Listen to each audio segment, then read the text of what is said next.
ಕಳೆದ 3-4 ದಿನಗಳಿಂದ ರಾಜ್ಯದಲ್ಲಿ ಹಾಲಿ ಮುಖ್ಯಮಂತ್ರಿಯನ್ನ ಇಳಿಸಿ ಹೊಸ ಮುಖ್ಯಮಂತ್ರಿಯನ್ನ ನಿಯುಕ್ತಿ ಮಾಡುವಂತ ಸುದ್ದಿನೇ ಮಾಧ್ಯಮಗಳನ್ನು ಆವರಿಸಿದೆ ಹಾಗೂ ಎಲ್ಲ ಕಡೆ ಚರ್ಚೆನಲ್ಲೂ ಕೂಡ ಅದೇ ವಿಷಯ ಇದೆ. ಮುಖ್ಯಮಂತ್ರಿಯಾಗಿ ಕಳೆದ 3 ವರ್ಷಗಳಿಂದ ಇದ್ದಂತಹ ಮಾನ್ಯ ಸಿದ್ದರಾಮಯ್ಯ ಸಾಹೇಬರು ನಿನ್ನೆ ರಾಜೀನಾಮೆಯನ್ನು ಕೊಟ್ಟಿದ್ದಾರೆ. ಮಾಧ್ಯಮಗಳ ವರದಿಯಂತೆ ಇನ್ನು ಒಂದೆರಡು ದಿನಗಳಲ್ಲಿ ಡಿ.ಕೆ. ಶಿವಕುಮಾರ್ ಅವರು ಹೊಸ ಮುಖ್ಯಮಂತ್ರಿಯಾಗಿ ಪ್ರಮಾಣ ವಚನವನ್ನ ಸ್ವೀಕರಿಸುವಂತಹ ಒಂದು ಸಂದರ್ಭ ಎದುರಾಗುವಂಥದ್ದು ಕಾಣಿಸ್ತಾ ಇದೆ.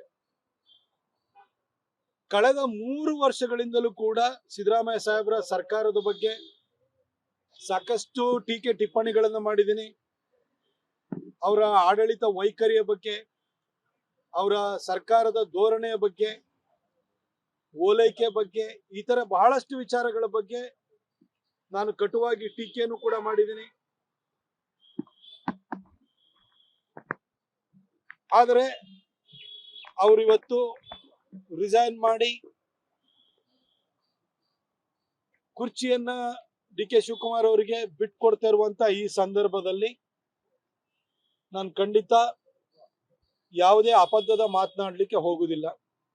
ಯಾಕಂದ್ರೆ ಅವರು ಆಡಳಿತದಲ್ಲಿ ಇದ್ದಾಗ ಏನೇನು ಹೇಳಬೇಕು, ಏನೇನು ಟೀಕೆಗಳನ್ನ ಮಾಡಬೇಕು ಇವೆಲ್ಲ ಮಾಡಾಗಿದೆ. 3 ವರ್ಷಗಳ ಹಿಂದೆ ಮುಖ್ಯಮಂತ್ರಿ ಆದಾಗ ಬಹಳ ಸಡಗರ ಸಂಭ್ರಮದಿಂದ ಅಧಿಕಾರವನ್ನ ವಹಿಸ್ಕೊಂಡಿದ್ರು, ಮುಖ್ಯಮಂತ್ರಿಯಾಗಿ ಜವಾಬ್ದಾರಿಯನ್ನು ವಹಿಸ್ಕೊಂಡಿದ್ರು. ನಿನ್ನೆ ಯಾವುದೇ ರಂಪ ರಗಳೆಗಳಿಲ್ಲದೆ ಗೌರವಯುತವಾಗಿ ಆ ಚೇರನ್ನ ಬಿಟ್ಟು ಕೂಡ ಕೆಳಗಿಳಿದಿದ್ದಾರೆ. ಅವರ ಮುಂದಿನ ಜೀವನ ಬಹುಶಃ ಅವರು ರಾಜಕೀಯದ ಕಡೆಯ ಕಾಲಘಟ್ಟದಲ್ಲಿದ್ದಾರೆ. ಅವರ ಜೀವನ ಚೆನ್ನಾಗಿರ್ಲಿ ಅಂತ ಹೇಳಿ ನಾನು ಆಶಿಸ್ತೀನಿ, ಹಾರೈಸ್ತೀನಿ ಅನ್ನೋದು ತಪ್ಪಾಗುತ್ತೆ. ಅವ್ರು ಪ್ರಾರ್ಥಿಸ್ತೀನಿ ಅವರ ಮುಂದಿನ ಜೀವನ ಚೆನ್ನಾಗಿರ್ಲಿ ಅಂತ. ಹಾಗೆ ಹೊಸ ಮುಖ್ಯಮಂತ್ರಿಯಾಗಿ ಮಾಧ್ಯಮಗಳ ವರದಿಯಂತೆ ಡಿ.ಕೆ. ಶಿವಕುಮಾರ್ ಅವರು ಪದಗ್ರಹಣವನ್ನ ಇನ್ನು ಕೆಲವೇ ದಿನಗಳಲ್ಲಿ ಮಾಡಲಿದ್ದಾರೆ. ಅವರು 3 ವರ್ಷದ ಹಿಂದೆ ಸಿದ್ದರಾಮಯ್ಯನವರು ಯಾವ ಸಂಭ್ರಮದಲ್ಲಿದ್ರು, ಇವತ್ತು ಡಿ.ಕೆ. ಶಿವಕುಮಾರ್ ಅವರು ಅದೇ ಒಂದು ಸಂಭ್ರಮ ಸಡಗರದ ಸನ್ನಿವೇಶದಲ್ಲಿ ಇದ್ದಾರೆ. ಅವರಿಗೂ ಕೂಡ ಶುಭವಾಗ್ಲಿ, ಒಳ್ಳೆ ಆಡಳಿತವನ್ನು ಕೊಡಿ. ನಾವು ನಿಮ್ಮನ್ನ ಪ್ರತಿನಿತ್ಯವೂ ಕೂಡ ಟೀಕೆ ಮಾಡುವಂತಹ ಒಂದು ಸನ್ನಿವೇಶವನ್ನ, ಸಂದರ್ಭವನ್ನ ಸೃಷ್ಟಿಸ್ಕೊಳ್ಬೇಡಿ ಅಂತ ಹೇಳಿ ನಾನು ಅವರಿಗೂ ಕೂಡ ಕೇಳ್ಕೊಳ್ತೀನಿ ಮತ್ತು ಶುಭ ಹಾರೈಸ್ತೀನಿ. ಇನ್ನ ಸರಿಯಾಗಿ ಆಡಳಿತವನ್ನು ಕೊಡದೇ ಇದ್ದಾಗ, ವೈಫಲ್ಯಗಳಾದಾಗ ಆ ಸಂದರ್ಭಕ್ಕೆ ತಕ್ಕನಾಗಿ ನಾವು ಖಂಡಿತ ರಿಯಾಕ್ಟ್ ಮಾಡೇ ಮಾಡ್ತೀವಿ.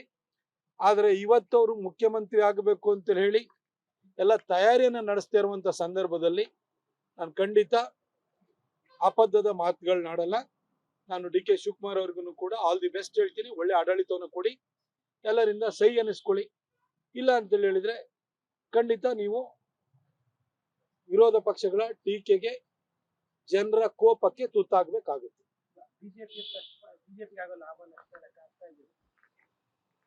ನೋಡಿ, 2028ಕ್ಕೆ ಬಿಜೆಪಿ ಮತ್ತು ಜೆಡಿಎಸ್ ಮೈತ್ರಿಕೂಟದ ಸರ್ಕಾರವನ್ನ ತರಲಿಕ್ಕೆ ಈ ರಾಜ್ಯದ ಜನ ಆಲ್ರೆಡಿ ತೀರ್ಮಾನವನ್ನು ಮಾಡಿದ್ದಾರೆ. 3 ವರ್ಷದಿಂದ ಸಿದ್ದರಾಮಯ್ಯನವರು ಆಡಳಿತವನ್ನ ಕೊಡ್ತಾ ಇದ್ರು, ಅವ್ರನ್ನ ಆಡಳಿತವನ್ನ ನಡೆಸ್ತಾ ಇದ್ರು. ಅದ್ರ ಬಗ್ಗೆ ಜನಕ್ಕೆ ಏನ್ ಅಭಿಪ್ರಾಯ ಇದೆ, ಏನ್ ಅಭಿಪ್ರಾಯ ಇಲ್ಲ ಅನ್ನೋದು ನಿಮ್ಮ ಮಾಧ್ಯಮಗಳ ಮುಖಾಂತರವಾಗಿ ಜನಕ್ಕೂ ಮನವರಿಕೆ ಆಗಿದೆ, ಹಾಗೂ ಮಾಧ್ಯಮಗಳಿಗೂ ಅದ್ರ ಬಗ್ಗೆ ಅರಿವಿದೆ. ಅದ್ರ ಬಗ್ಗೆ ಮತ್ತೆ ಪದೇ ಪದೇ ಅವರು ಆ ಚೇರಿಂದ ಕೆಳಗಿಳಿದಿರುವಂತ ಸಂದರ್ಭದಲ್ಲಿ ಮಾತಾಡ್ಲಿಕ್ಕೆ ಇಷ್ಟಪಡಲ್ಲ. ಇನ್ನು ಈ ಉಳಿದಿರುವ 2 ವರ್ಷ ಡಿ.ಕೆ. ಶಿವಕುಮಾರ್ ಅವರಿಗೆ ಸಿಗ್ತಾ ಇದೆ.